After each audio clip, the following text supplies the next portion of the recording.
আলহামদুলিল্লাহি নাহমাদুহু ওয়া নুসাল্লি আলা রাসূলিহিল কারীম আম্মা বাদ ফাআউযু বিল্লাহি মিনাশ শাইতানির রাজীম বিসমিল্লাহির রহমানির রহিম। যে সমস্ত ভাই এবং বোনেদের দীর্ঘদিন থেকে দোয়া কবুল হচ্ছে না, তাদের জন্য আজকে আমি খুব সুন্দর এবং সহজ একটা আমল বলবো। আর সেই আমলটি হচ্ছে জুম্মার দিন আসরের নামাজের পরে।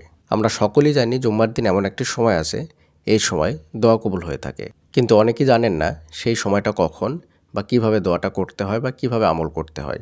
সেই সময়টি হচ্ছে আসরের নামাজের পর থেকে নিয়ে মাগরিব পর্যন্ত এই সময়ের মধ্যে যদি আপনি দোয়া করেন তাহলে আপনার দোয়া কবুল হবে।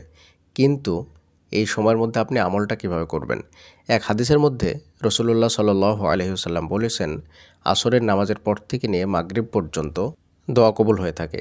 কিন্তু আপনাকে যেটা করতে হবে বা এই আমলটা করার যে নিয়ম, সেটা হচ্ছে আপনাকে আসরের নামাজ পড়ে সেই জায়গাতেই বসে থাকতে হবে মাগরিব পর্যন্ত।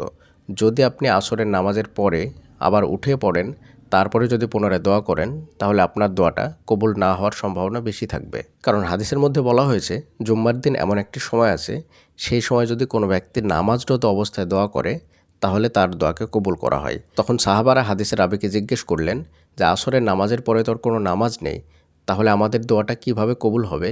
বা আসরের নামাজের পরে যদি আমরা নামাজরত অবস্থায় দোয়া না করি তাহলে তো আমাদের দোয়া কবুল হবে না। তখন হাদিসের রাবী বললেন, তোমরা কি শোনোনি রাসূল সাল্লাল্লাহু আলাইহি ওয়াসাল্লামের কাছ থেকে কোনো ব্যক্তি যদি নামাজের পরে বসে থাকে, যতক্ষণ সেই ব্যক্তি বসে থাকে ততক্ষণ সেই ব্যক্তিকে নামাজরত অবস্থায় ধরা হয়। তাই আসরের নামাজের পরে যদি কোনো ব্যক্তি বসে থাকে, যতক্ষণ বসে থাকবে ততক্ষণ সেই ব্যক্তি নামাজের মধ্যেই থাকবে। আর সেই সময় যদি সেই ব্যক্তি দোয়া করে তাহলে তার দোয়াকে কবুল করা হবে। তাই প্রিয় দিনী ভাই এবং বোনেরা, আপনারা জুম্মার দিন আসরের নামাজের পরে নিজ স্থানে বসে থেকে মাগরিব পর্যন্ত এই পুরো সময়টাতে সেই স্থানে বসে থেকে দোয়া করবেন।